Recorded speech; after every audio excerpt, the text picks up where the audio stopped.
बहु पूर्वर घटना। चंद्रपुर राज्यर राजा चित्रसेन दरबार रे शिवदत्त नामक एक युवक गुप्तचर भावे काम करुथिला। तार राजभक्ति अतुलनीय। राजा ताको बहुत भल पाउथिले। से राजांकर अति विश्वस्त थिला। बुद्धि रे मध्य विचक्षण थिला। मणिपुर हेउची चंद्रपुर राज्यर पड़ोसी राज्य। प्रचंड सेठाकार राजा थिले। से सदा सर्वदा हठात आक्रमण करी चंद्रपुर राज्य को हस्तगत करने को चाहूथांती। चंद्रसेन भाविले बरं से आक्रमण करने पूर्व आमे आक्रमण करदेबा। सेठिपाई से दिने शिवदत्त को डाकी कहिले जे से जेपरी मणिपुर जाई से राज्यर गोपन रे खबर संग्रह करिवो। राजा जानिबा को चाहूथिले जे तांकर केते सैन्य हथियार केते अयुद्ध योजना किपरि दुर्ग भीतर को सहजरे प्रवेश करिबार मार्ग कोन।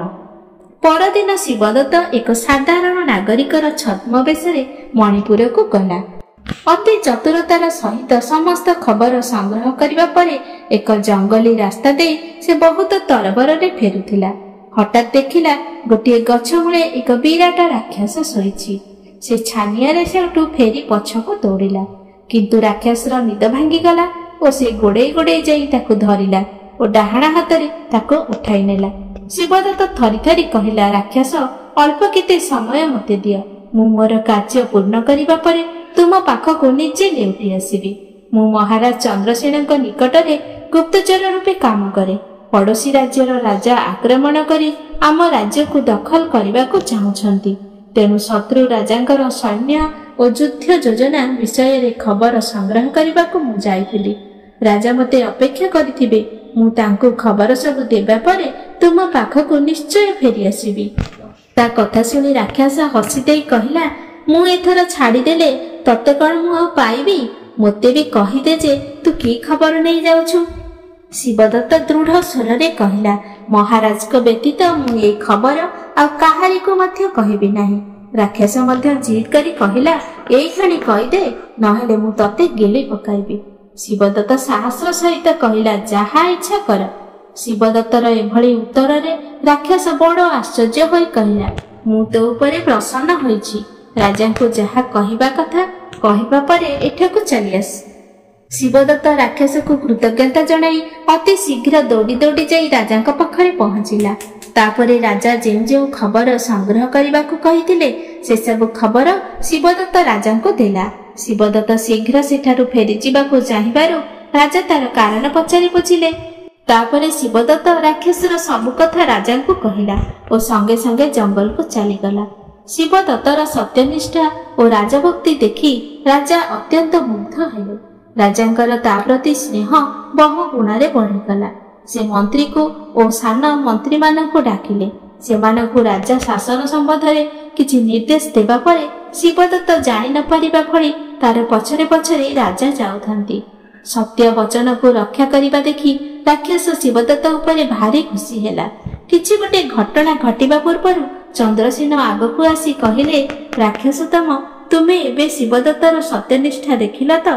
तुमे जेतेबेले ताकू देखिला सेतेबेले से मोर काम करूथिला। तेणु ताकू रक्षा करिबार दायित्व मोर।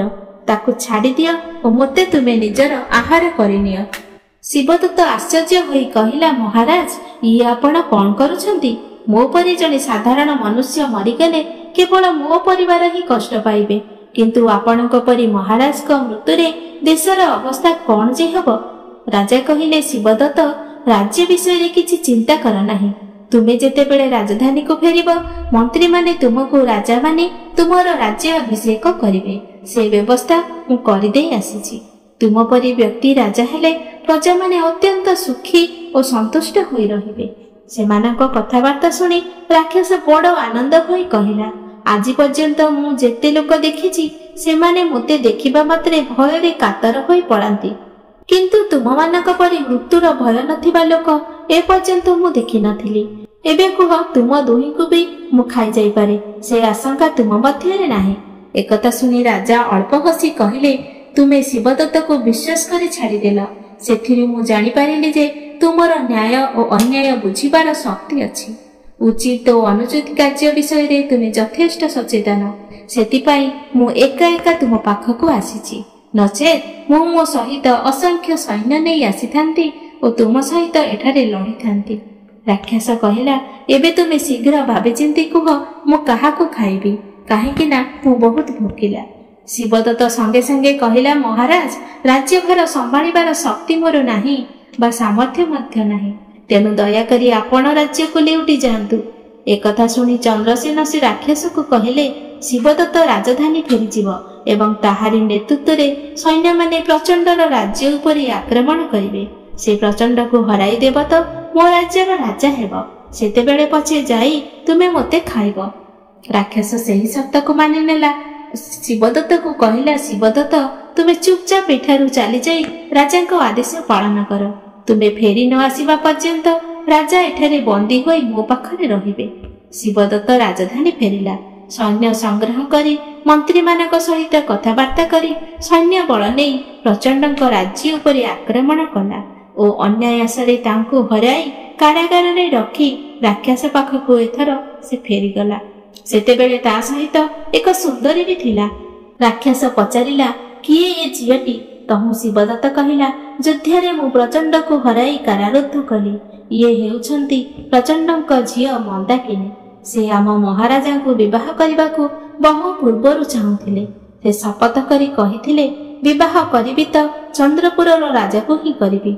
एथिरु जणा पडुची जे एही कन्या महाराज को ऊपरे केते आशा बांधी रखिछंती।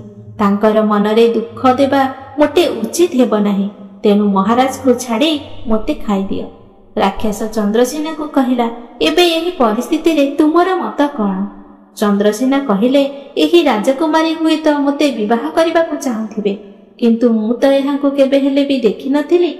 शिवदत्त जे मुहूर्त रे प्रचंड को हराइला से ही मुहूर्त रे से चंद्रपुर राजा हैला। मंदाकिनी मध्य शपथ करथिले जे चंद्रपुर राजा को से विवाह करिवे। तेनु शिवदत्त तांको विवाह कले समस्या सहजरे समाधान होई गला। मोर शर्त अनुसार शिवदत्त एबे चंद्रपुर राजा ओ ए कन्या ताहांको ही विवाह करिवे। मंदाकिनी संगे संगे राक्षस को कहिले, हे राक्षसतम, मोर शपथ थिला चंद्रपुर राजा नुहे चंद्रपुर राजा चित्रसेन को ही विवाह करिबी।